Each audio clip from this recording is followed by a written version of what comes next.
All right. So, welcome to Larpcast, season probably 10. I think we did a few episodes on season 9. We tried, and let's just go with season 10. And we've been in hiatus for some time now, trying to adjust to the new world of all the things and getting back into putting together a new game system, Vicentia. And then we're going to discuss some of the past successes and failures, how we're going to navigate through the new world, and try and build a new LARP community based on what we've been seeing going on in other game systems, and work it out from there. So my name is Ryan Artenen. One of the volunteers that put LarpCraft together and do all the stuff. We originally started in 2010 with a few players and grew a system called Myths and Legends, which ran for many years. At the height of our world events, we were bringing in people from Australia, Iceland, Puerto Rico, and all over the United States, as well as some from Canada and Norway, Sweden. So we had a fairly nice crowd of people, very talented individuals, very friendly, people who put a lot of effort into making the game what it was. And like I said, many of the smaller games enjoyed live action role play and the forum-based role play for many years. Going forward, we're going to be utilizing a lot of the concepts that we did see and use in Myths and Legends. We're going to put together another historical fantasy game set mainly to the Renaissance, probably pre-16th century is the target, and a lot of the fantasy elements. What we're going to do with this one is put together a game system with the fantasy elements that are only mentioned in historical text.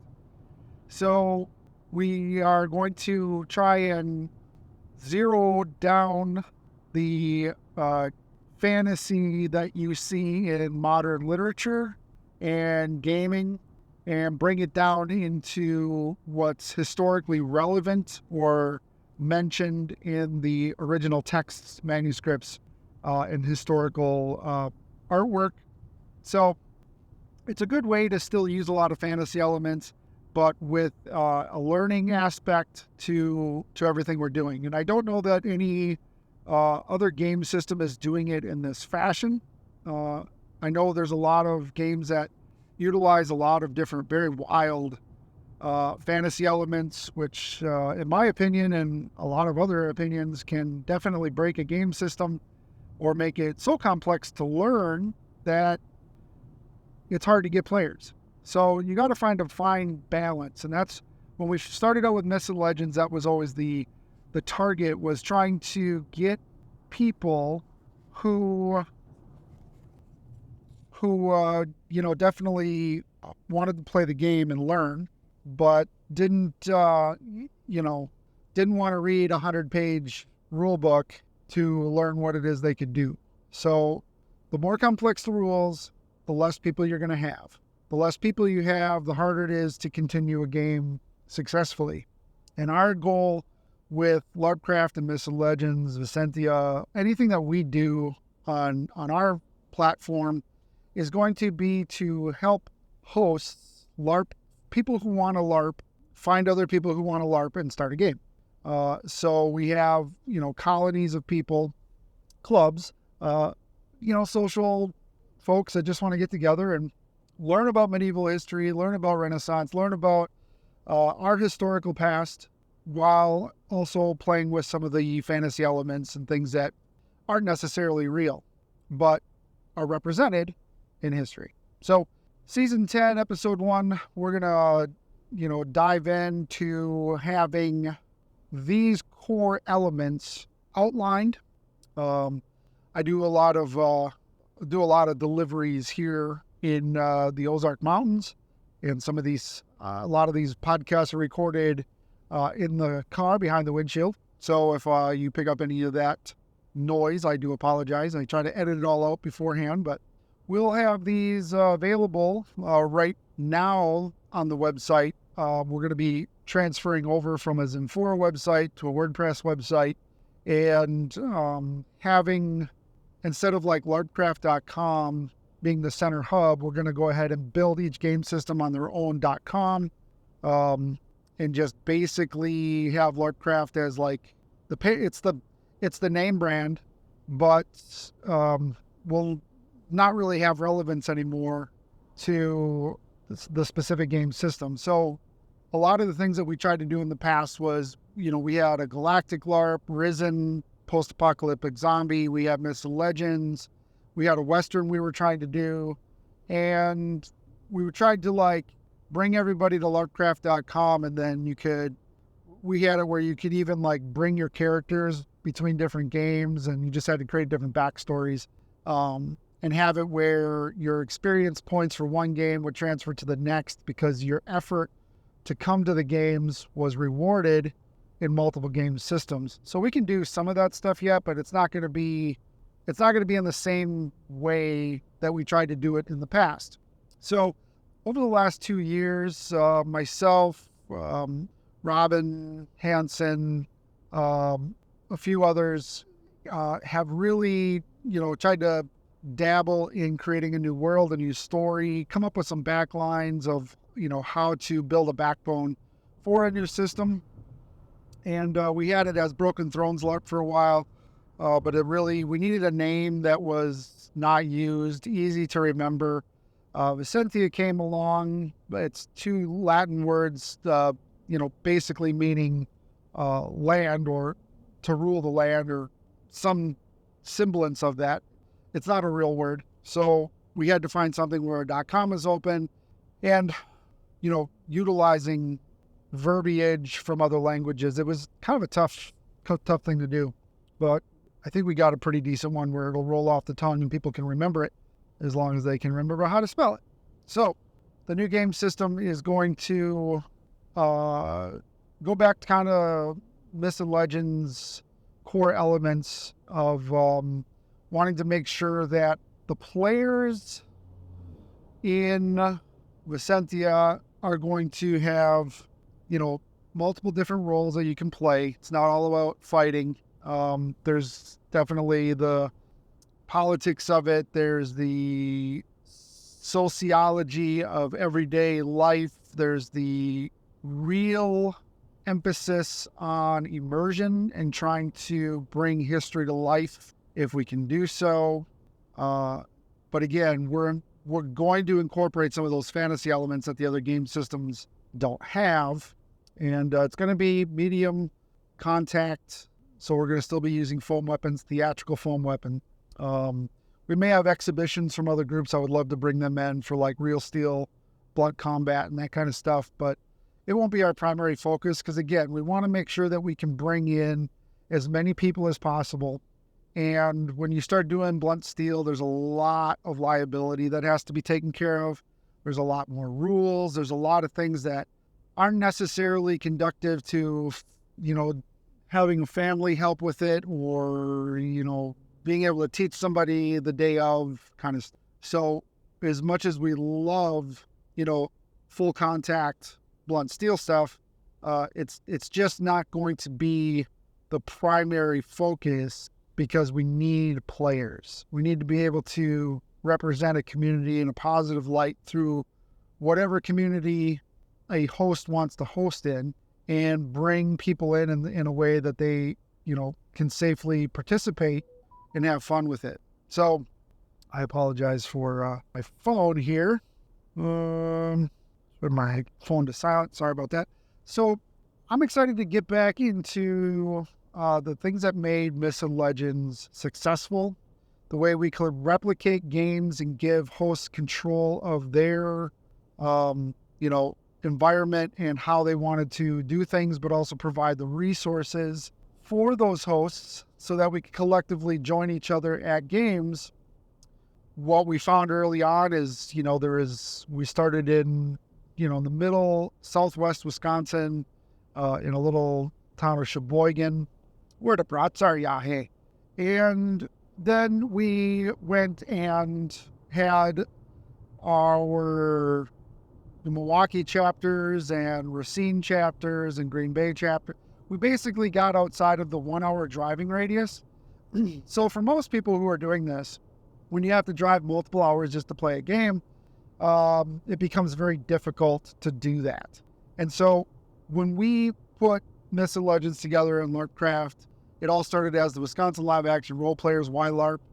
And we, basically made it where between games, we could write stories of what happened to our characters in that game on the forums, and then interact with each other in a limited capacity on the forums as if we were writing letters to one another. We had couriers and, carrier pigeons and that kind of stuff. And that was able to be utilized between games to keep people interested and to keep things moving, to keep the story going. And then the game hosts can introduce story elements through the forums, through the community, through the online community.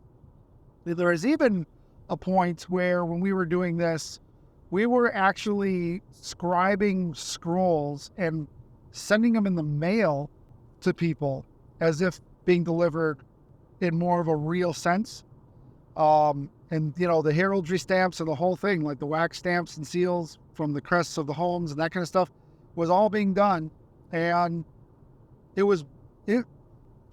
getting a letter in the mail right now is so super rare. Getting a letter that's a scroll that's wax sealed, that is something most people will never get. And so introducing those elements really got a lot of people excited, got families involved. We had a little pen pal program between players where they were writing letters as characters to each other. And it was just a lot of fun. There was some vetting that had to be done, of course. You couldn't give out the addresses of people. You had to meet them in game first. You had to vet them, kind of. If there's some weirdo, don't give them your home address, kind of deal. So, if the kids were involved, the parents had to okay it. There is proper protocols of making sure that people were safe. So, I had to check my microphone there for a second. I'm just kind of testing if this microphone's going to work, but we'll see. So we had all these cool elements, and a lot of people liked them. And then at the end of the month, we would do, the game hosts would get together on a live stream chat and just talk about their experiences and what worked, what didn't, how we could make the game better, these types of things. And so that was, that's really this, all the elements kind of came together. We tried things. We talked about them at our host meetings. We adjusted the schedule, and that's just the way we kept doing it. And a lot of those meetings you can see on our LarpCraft YouTube channel. Some of them are now marked as unlisted or private if they had, sensitive subjects or whatever. If we talked about anything that would give away people's locations or, jobs or that kind of stuff, I didn't leave those ones up because it's, even though that's stuff in the past, I'm very sensitive about protecting people's security and their personal lives. So we do what we can to try to protect people, even though that stuff doesn't even exist anymore. The old game system was taken over when I just couldn't handle it anymore. And the expenses of running everything were beyond what I was able to handle, once the games kind of started winding down. And so there was a couple, Scott and Kim from Milwaukee, who took over Myths and Legends, tried to keep it going for a while.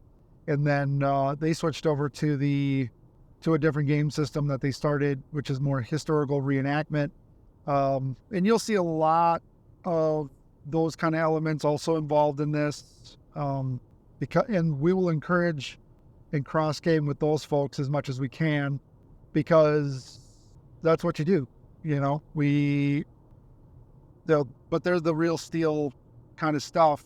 And that may be something where you join our games and then you decide, hey, I think I like these other games better, and you could join their system more.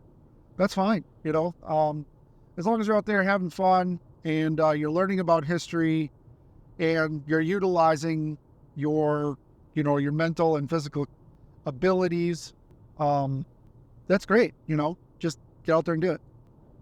So putting this next system together, we're going to be putting together a community on that website, on Vicentia, and we're going to post the links in this podcast. This podcast will actually be listed.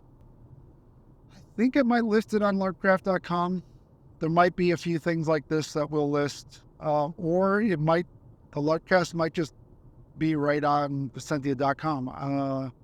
LarpCraft might just be a landing page, which will lead right to this game system. So this will be the primary game system until further notice. But on LarpCraft, we could also put a directory together of all the other game systems.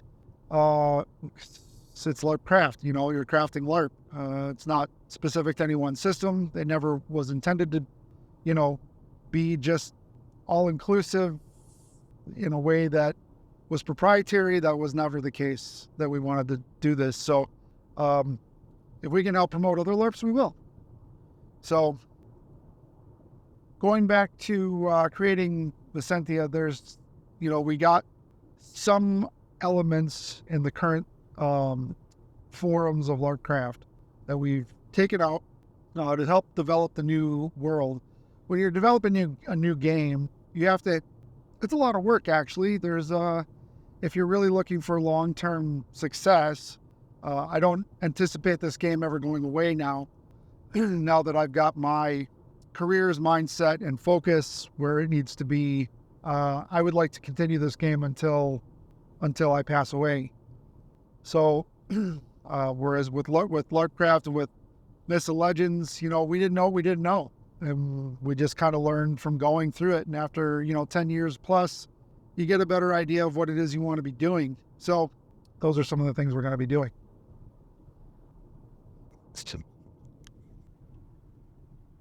So I've been recording for 20 minutes now, and hopefully, again, the audio is okay.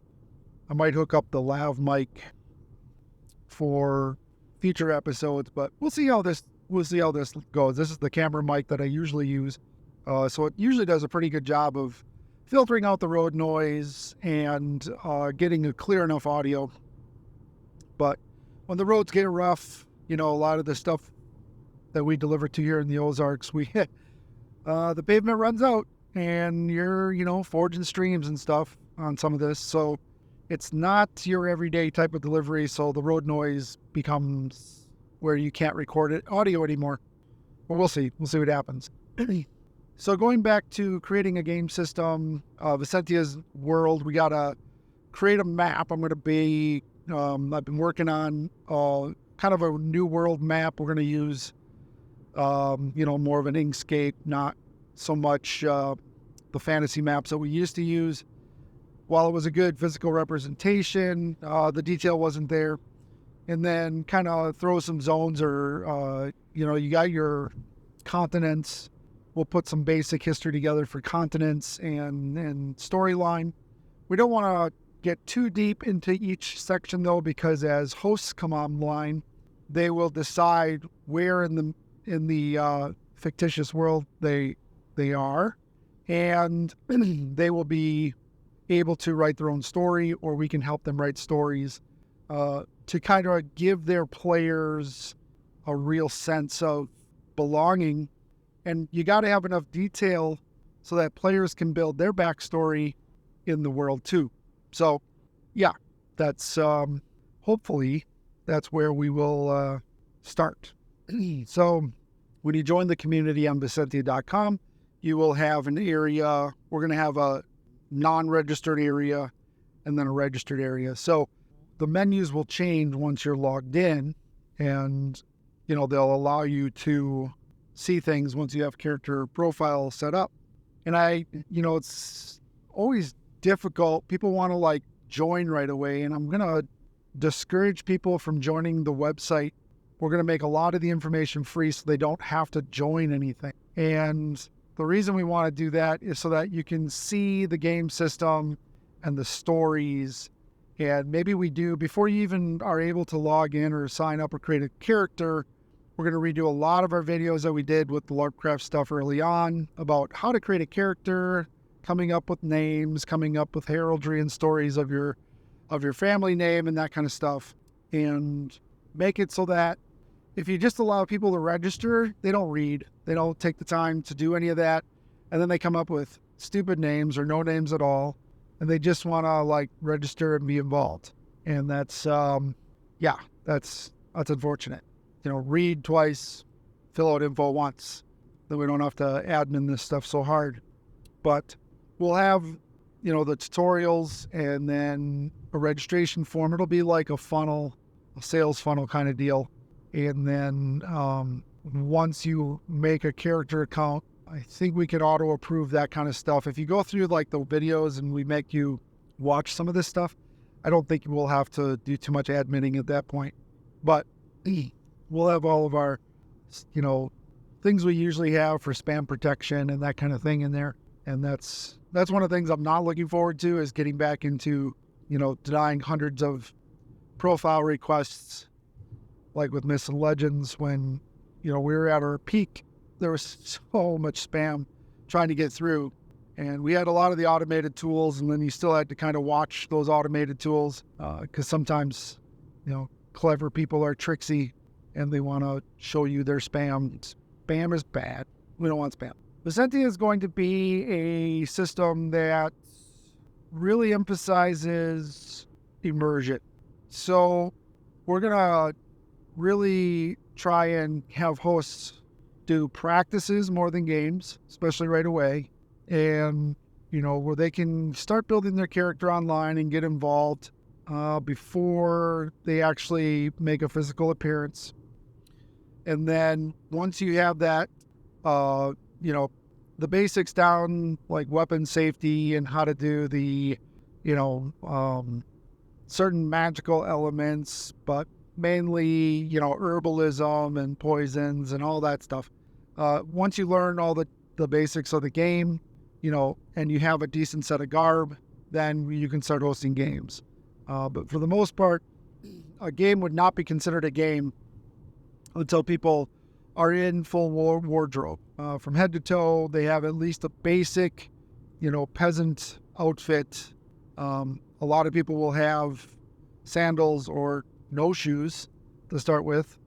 In my opinion, I know that's kind of a risky thing when it comes to fighting in that, but the reality is period footwear is some of the hardest to get or make, and it's also one of the most things in your wardrobe. So we definitely understand that and want to give people time to save up to either make or buy their footwear. And good footwear is going to be essential once you start doing games, once you're walking around a lot. And so again, as we prepare hosts, we want to make it absolutely clear that we want to start with practices and that kind of stuff, so you can wear sneakers and that, streetwear, street attire before we get moving. So that should work out pretty good. Some of the kids, if there's some young adults and my opinion, kids who just won't wear the garb, well, then this system's not going to be for you. There's plenty of lower immersion games out there. We will happily share whatever we know and hook you up with the system that is right for you. But our system is going to, we're here as, as if you're an adult, you realize your time is precious, and catering to the wrong crowd of people don't have time for that. So it's just what it is. And we're going to respect people's time. And, we thank people for taking time out of their day to do this and out of their weekends and that kind of stuff. It is so incredibly important to us that we have so many great people that are getting involved. It's just really nice when you have that many people getting involved. And you're always looking for the right crowd of people. I would way rather have and cater to the folks who, bought the armor, bought the garb, or are more of a into the game. The people who really are great storytellers, great actors, the people who really want to be there, as opposed to some clown that just comes to the game to fight and wants to win the day. I don't really want to cater to that crowd. I know there's a lot of people who are also suffering from, mental challenges from all the stuff going on in the world. And, we have to be cognizant of the mentality of people who think they're ready to game, who may have been led astray, and their sense of reality is inaccurate. So before you can play our fantasy games, you got to be grounded in reality before we create the fantasy. If you are living a fantasy and you want to be in our fantasy while you're still in a fantasy, it's like a double dream. That doesn't seem to work. So there's going to be certain ways where we're going to have to, put some hard truths out there saying, for the safety and well-being of our players, our families, our children, there are certain elements that we just don't want around our people. And so a lot of these things that aren't true in society are going to need to be put out there before we start gaming, which it's going to probably turn people off, but we have to have, a strong mental capacity of people playing the game before we start playing pretend. So I think that's probably going to be one of our biggest problems, is trying to bring in people who have a healthy sense of reality and want to stick to historical ways of doing things so that we can keep this thing sustainable as we go forward. There's a lot of words I'm trying to avoid right now. So if you want these podcasts to be on YouTube and Amazon and Twitter and, 20 other podcasting things, these transcripts can't have certain words in it. So I know most of you understand what I'm talking about, and that's really what we'll be talking about in person. And we got to create a system for that. And we'll put that we'll have a rule book and we'll have a host's recommended guide, so that, again, we're here to make sure that our players are safe, that our families are safe, and that we can build a strong sense of immersion in our games without it all being muddied up with delusions of a skewed world reality that some people live in. Capiche? All right. I think that'll probably end this podcast that we've gone. I'm going to try to keep them under an hour. 30 minutes, 45 minutes, probably be good. If you like this content, please go ahead and download. You'll be able to download these podcasts directly, these MP3s. We don't, share it with your friends offline. Share the podcast on whatever your favorite podcasting thing is. And we'll also, I think we might put it on Rumble. I don't know. But again, we'll have it on the Vicentia.com website and point to it through our LarpCast, all of our media channels for that. Well, my name's Ryan, Artenen here. Thank you for listening. You are listening to Season 10, Episode 1 of the new LarpCast. Have a great day, everyone.